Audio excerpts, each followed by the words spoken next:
नमस्कार दोस्तों, मैं विशाल मिश्रा आप सबका फिर से स्वागत करता हूँ अपने वीडियो में।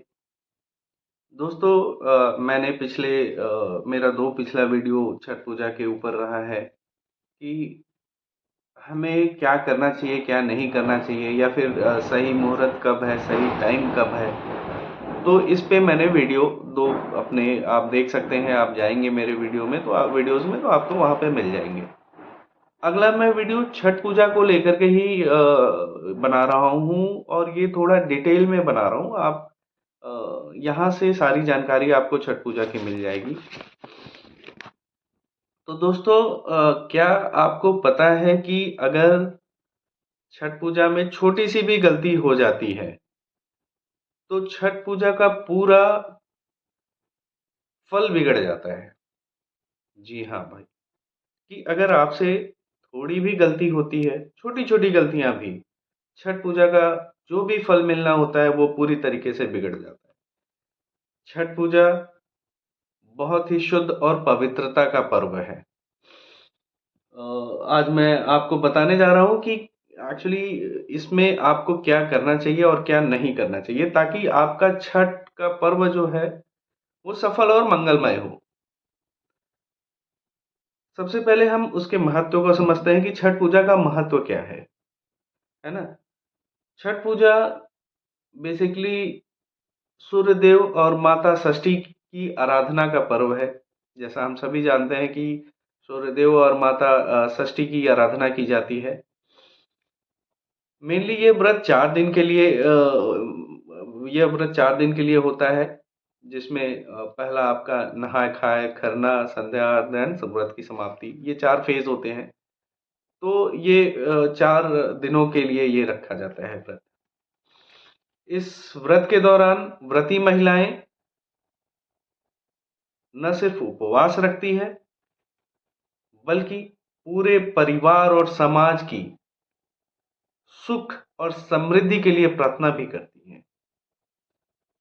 यानी चाहे जो भी व्रती हो, वो पूरे अपने परिवार या अपने पूरे समाज के लिए ये उनके सुख और समृद्धि के लिए प्रार्थना भी करते हैं। दोस्तों अब मैं बात करूँगा कि इस व्रत में हमें क्या करना चाहिए क्योंकि देखो अगर हमसे थोड़ी भी गलती होती है, तो उसका फल हमें नहीं मिलता है और हम इतनी मेहनत करें और हमें फल ना मिले, तो वो भी ठीक नहीं है। तो दोस्तों मैं आप सभी से ये रिक्वेस्ट करूँगा कि आप प्लीज़ वीडियो को लाइक करिए, सब्सक्राइब करिए, ज़्यादा से ज़्यादा सब्सक्राइब करिए, बेल आइकन को प्रेस करिए, ताकि हमें भी एक मोटिवेशन मिल सके। अब मैं बात करने जा रहा हूँ कि हमें क्या करना चाहिए इस व्रत में। तो सबसे पहले व्रत से पहले हमें अपने घर और मन को शुद्ध रखना चाहिए। दूसरा है सूर्योदय और सूर्यास्त के समय घाट पर जाकर के सूर्यदेव को अर्घ ज़रूर कर दें। ये आप मिस ना करें। अगर मैं तीसरे पॉइंट की बात करूँ तो व्रत के दौरान सात्विक भोजन। व्रत के दौरान सात्विक भोजन यानी आपको प्याज नहीं खाना, लहसुन नहीं खाना। सात्विक भोजन का ग्रहण करें। नकारात्मक विचारों से दूरी बना के रखें, क्योंकि नकारात्मक विचार दिमाग में आएँगे तो आपका व्रत अधूरा माना जाएगा। पूजा में बाँस की टोकरी अक्सर हम लोगों ने देखा है ना कि टोकरी सर पे लेके जाते हैं। तो कुछ लोगों ने पूछा कि यार हम वो टीन की ना लें, फाइबर की क्यों ना लें? लेकिन नहीं, सही विधि है बाँस की टोकरी। बाँस की टोकरी, ठेकुआ, केला और नारियल जैसे पारंपरिक प्रसाद का ही उपयोग करें और किसी चीज़ का उपयोग ना करें। मैं एक बार फिर से रिपीट कर दे रहा हूँ कि आपकी टोकरी बाँस की होनी चाहिए, ठेकुआ होना चाहिए, केला होना चाहिए, नारियल होना चाहिए। प्रसाद के रूप में आप इनका यूज़ कर सकते हैं। नेक्स्ट पॉइंट है कि घाट की साफ-सफाई। देखो यार साफ-सफाई तो नॉर्मली ऐसे सब जगह ज़रूरी होता है, लेकिन छठ पूजा में साफ-सफाई का बहुत बड़ा महत्व है। अगर आप साफ-सफाई नहीं करते हैं, तो वो आपका पूजा, आपका व्रत, आपका अनुष्ठान अधूरा माना जाएगा। क्योंकि छठ पूजा की जो मेन है थीम है कि आप पवित्रता ही स्वच्छता से जुड़ी हुई होती है। ऐसे आप समझो कि स्वच्छता बहुत ज़रूरी है। It is a very mandatory कि वो जहाँ भी जो घाट हो वो क्लीन हो, नीट एंड क्लीन हो, वहाँ किसी तरीके की गंदगी ना हो या आप किसी तरीके की गंदगी वहाँ ना फैलाएँ। तो दोस्तों ये तो मैंने आपको बता दिया कि क्या करें। अभी क्या नहीं करें वो भी जानना ज़रूरी है, क्योंकि अगर आप वो चीज़ कर देते हैं तो आपका पूरा व्रत वो खंडित हो जाएगा। तो अगर क्या नहीं करे वाली बात हम करते हैं तो पहले हम शुरू करते हैं कि आपको व्रत के दौरान इधर वो मेल हो या फीमेल हो, जो भी व्रती हैं, वो सबसे पहले तो किसी पे गुस्सा ना करें, झगड़ा ना करें या किसी को बुरा ना बोलें, गाली ना दें। यार एक तो देखो ये तो अपना कॉमन सेंस है कि हमें कभी किसी से झगड़ा नहीं करना चाहिए या किसी को गाली नहीं देनी चाहिए, किसी के बारे में बुरा सोचना भी नहीं चाहिए। बट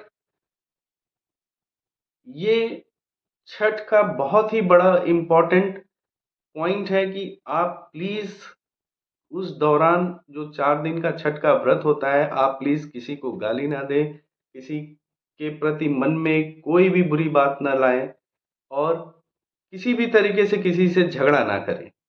ये पहला पॉइंट है।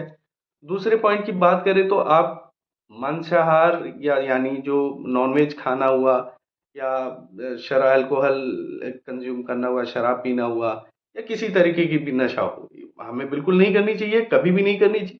लेकिन अगर आप करते हैं और आप व्रत भी रख रहे हैं, तो आपको नहीं करना है व्रत के दौरान, अदरवाइज़ आपका व्रत पूरा नहीं होगा। तीसरा मैं बात करूँ तो सफाई की मैंने ऑलरेडी आपसे बता दिया कि हमें मतलब गंदगी नहीं रखनी है किसी भी तरीके से, है ना? और ना ही किसी का अपमान करना है यार, देखो इंसल्ट तो कभी किसी की नहीं करनी चाहिए। तो यहाँ व्रत के दौरान तो बिल्कुल ही नहीं करनी चाहिए, स्ट्रिक्टली मना है ये चीज़ें। सूर्योदय और सूर्यास्त के समय का समय आप मिस बिल्कुल ना करें, ये सबसे इम्पोर्टेंट नियम है, जो मैं फिर से रिपीट कर रहा हूँ कि सूर्योदय और सूर्यास्त का समय आप घाट पे ही रहें। क्योंकि इस टाइम पे सूर्य भगवान से ही ये पूजा शुरू और ख़त्म भी होता है, तो आप वो टाइम मिस ना करें। अच्छा, इस व्रत की जो है सबसे बड़ी शक्ति क्या है? आप कमेंट करके मुझे बताइएगा कि आपको क्या लगता है कि व्रत की सबसे बड़ी शक्ति क्या है? देखो, व्रत की जो सबसे बड़ी शक्ति है ना, वो है सकारात्मक सोच। जी, सकारात्मक सोच ही व्रत की सबसे बड़ी शक्ति है। क्योंकि अगर आप सकारात्मक सोच रखेंगे, तभी आप व्रत ये जाकर के पूरा कर पाएँगे। अगर आप व्रत पूरा कर लेते हैं, तो कहा जाता है कि जो भी महिला या पुरुष पूरी श्रद्धा से और पूरे नियमों का पालन करते हुए व्रत को पूरा करता है, तो उसे सूर्यदेव और माता षष्ठी की कृपा उसके जीवन में सुख और समृद्धि और संतुलन बनाए रखते हैं। सुख की प्राप्ति होती है। ये बहुत बड़ी बात है कि अगर आप सही तरीके से, सही नियमों का पालन करते हुए व्रत को पूरा करते हैं, तो सूर्यदेव की कृपा आप पे रहती है। और यकीन मानिए कि अगर सूर्यदेव की कृपा एक बार हो गई, तो जीवन में आप बहुत आगे जाएँगे। तो दोस्तों, एक पॉइंट मैं आपसे और बता दूँ कि अगर आप सही नियमों का पालन करते हैं, तो आपको संतान की प्राप्ति भी होती है। जी, अगर आप सच्चे मन से, सच्चे नियमों से, सही तरीके से आप इस व्रत को पूरा करते हैं, तो आपको संतान की प्राप्ति भी होती है। ये फल है जो हमें मिल सकते हैं, मिलते हैं। और अगर हम बात करते हैं आगे की, तो बहुत सारे ऐसे भगवान की कृपा है जो आप पे बरसेगी।